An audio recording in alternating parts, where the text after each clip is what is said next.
si es su primera vivienda, que sea hipotecario. No compre leasing, no compre leasing. En vivienda usada es muy importante, si vamos a comprar vivienda usada, tener también algunos aspectos en los cuales nos podemos ahorrar mucho dinero, ¿sí? Si vas a comprar una vivienda usada, tú debes de sacar los certificados de libertad de esa vivienda. Tú pides el número de la matrícula de la inmueble y tú debes de sacar el certificado de libertad. No permita que quien te está vendiendo te los entregue. Eso te puede salvar de muchos dolores de cabeza. Hace un par de años fui a ver un apartamento, una casa que quería comprar, casa grande como de 300, casi 400 metros para tumbar y construir, y quien me la mostraba era una señora, y la señora, me acuerdo que llamaba Mónica, listo, que me lo vendía.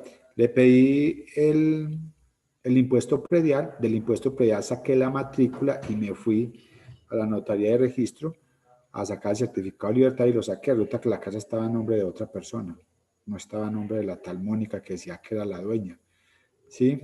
Eso ya es un rollo grande para contarles, pero eso te puede ahorrar mucho dinero. He visto muchas estafas de personas que venden propiedades y le sacan la plática a la gente. Y ¿sabe cuánto vale un certificado de libertad? Vale 15.000 pesos. No, creo que ya subió como a 22.000 pesos.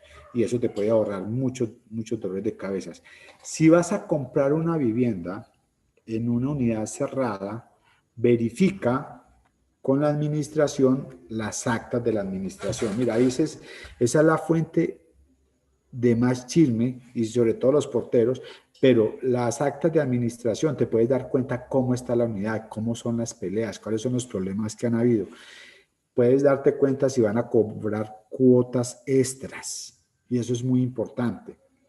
Cuando vas y miras las actas de administración, ahí aparece y debe aparecer todos esos problemas. Entonces, si hay un tema de cuotas extras, pues debes de negociar con quien estás comprando y te puede ayudar a que te descuentes un dinerito. Si no es unidad cerrada, la tienda de la esquina son unos chismosos, el ronderito que pasa por ahí haciendo seguridad y te va a ayudar también a saber cómo es el barrio en otras horas. Si cuando uno va a comprar, sobre todo en unidad abierta, pues debe visitar esa propiedad en semana, fin de semana, en el día y en la noche, porque los sitios cambian dramáticamente entre el día y la noche o entre semana y fin de semana. Entonces, dependiendo de tu realidad financiera, es bueno que verifiques todos esos temas, ¿sí? Eso es como lo más importante de este slide. Ahora, una pregunta que me hacen mucho. Esta pregunta, pues, me imagino que muchos de ustedes se la estarán haciendo. Y es, bueno, Huber, ¿compramos hipotecario o leasing? Acá les voy a dar, para que me entiendan muy bien la diferencia entre uno y otro, pero les voy a dar también mi recomendación. De entrada les digo, si es su primera vivienda, que sea hipotecario. No compre leasing, no compre leasing. Y le voy a explicar. Pero primero quiero que hagamos un bosquejo de qué es hipotecario y qué es leasing. Hipotecario es básico, es una vivienda donde tú firmas escritura, la escritura es a nombre tuyo, ¿sí? Y tienes una hipoteca de primer grado a favor del banco. Como das un 30%, pues ya sos 30% dueño de la propiedad. Eso es hipotecario. ¿Qué pasa en leasing? En leasing, la escritura que se hace, tú la pagas. En leasing tú pagas la escritura, pero la escritura queda a nombre del banco.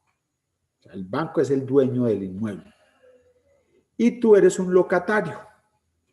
Tú vas a pagar un arriendo sobre la vivienda que no es tuya, es del banco. A medida que tú empieces a pagar y termines de pagar esa propiedad, pues ya va a ser suya. Pero ¿qué va a pasar en tu balance?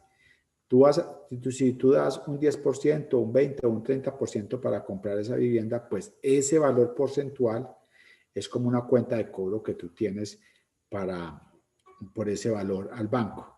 Pero la propiedad es del banco. En hipotecario la propiedad es tuya. Entonces, vamos a ver con estas dos cositas unas grandes diferencias de por qué recomiendo yo hipotecario. Entonces, lo primero es que en hipotecario la propiedad es tuya y a medida que la vas pagando, estás creciendo tu patrimonio. En leasing, la propiedad del banco, a medida que vas pagando, vas creciendo tu cuenta por cobrar al banco hasta que sea tu vivienda, ¿sí?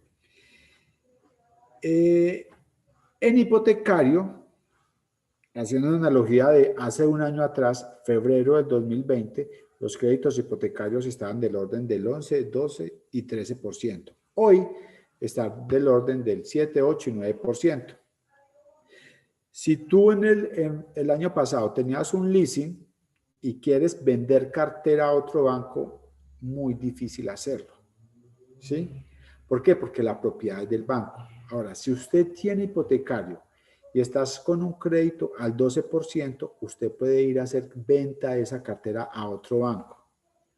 Y vas a conseguir tasas que las he visto del orden del 7, 7,5 y 8%. Pasas del 12, pasar una tasa del 12 al 7% es una millonada. Ahorita lo calculamos, pero es una millonada. ¿Y sabe cuánto te cuesta hacer ese cambio? No te cuesta más de 1.000.000 de pesos.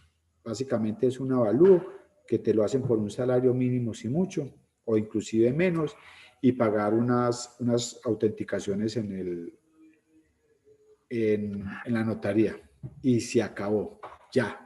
Por menos de 1.000.000 de pesos te vas a ahorrar una millonada. Ahorita calculamos todos los millones que te puedes ahorrar. Entonces, hipotecario puedes vender cartera. En leasing es más difícil porque como el banco es el dueño del bien, será lo que él quiera, uno. Y dos, si en caso de que logres vender la cartera a otro banco, te toca pagar la escritura de un banco a otro banco y te toca pagar la del vendedor y la del comprador, la del banco que tiene la escritura al banco que va a comprar la escritura. O sea, comprador y vendedor te toca pagarlo todo para poder hacer esa venta de cartera. Es algo oneroso. O sea, una escritura de 100 millones te va a costar 6, 7 millones de pesos. En la otra con 1.000.000 la haces. Y si es de 200 millones ya estamos hablando de 12, 14 millones de pesos, ¿sí? Hipotecario. Cuando terminas de pagar la hipoteca, al final únicamente pagas el levantamiento de la escritura, perdón, de la hipoteca, punto, que es un valor muy, muy pequeño, ¿sí? En leasing, terminas de pagar la vivienda y tienes que pagar la escritura del banco hacia usted, que fue el que ya pagó la vivienda, para que la escritura quede a nombre tuyo. Te toca pagar la del vendedor, que es el banco, y la del comprador, que es usted. Escritura completa. Entonces mira que pagas dos escrituras. Una en la compra, donde la haces de la constructora o de quien te vendió la vivienda, al banco. Y cuando terminas de pagar, te toca pagarla al banco para que las hacia ti. En hipotecario, paga la escritura cuando compras y cuando terminas de pagar, pagas el levantamiento de la hipoteca, que es un valor muy pequeño. ¿Sí? Es un valor que puede estar del orden del 0,8 o el 1% del valor de la propiedad. En este va a estar del orden del 3%, del 2,5 al 3% del valor de la propiedad. Entonces, es una gran diferencia de ahorros que puedes tener en hipotecario contra el leasing. En hipotecario vas acumulando un patrimonio, en el leasing tienes unas cuentas por cobrar, paga los impuestos, en hipotecario paga los impuestos, en leasing también tienes que pagar los impuestos, ¿sí? Y te los cobran como cuota. Entonces, ¿qué pasa? Yo tengo un problema financiero, me llegaron los impuestos de mi vivienda, pues yo puedo este semestre o este mes no pagarlos y los pago el mes siguiente. En leasing, si tú no los pagan, te empiezan a cobrar unas cuotas de usura bastante altas, ¿sí? Y te pueden llegar a reportar. ¿Cuál es una ventaja importante del leasing? Que en hipotecario yo necesito el 30% para poder comprar la vivienda. En leasing necesito desde el 10% puedo adquirir una vivienda. Entonces, los bancos te van a empujar, inclusive los bancos te incentivan a que sea leasing, porque para el banco es mucho más fácil ejecutar un leasing que un hipotecario. Les pongo un ejemplo. Joana compra hipotecario y yo compré leasing. Vamos por la vida, disfrutando la vida y pasó la pandemia y estamos en problemas financieros, ¿sí? En hipotecario, que lo compró Joana, más o menos un banco para ejecutar completamente un crédito hipotecario se demora entre 2 y 3 años.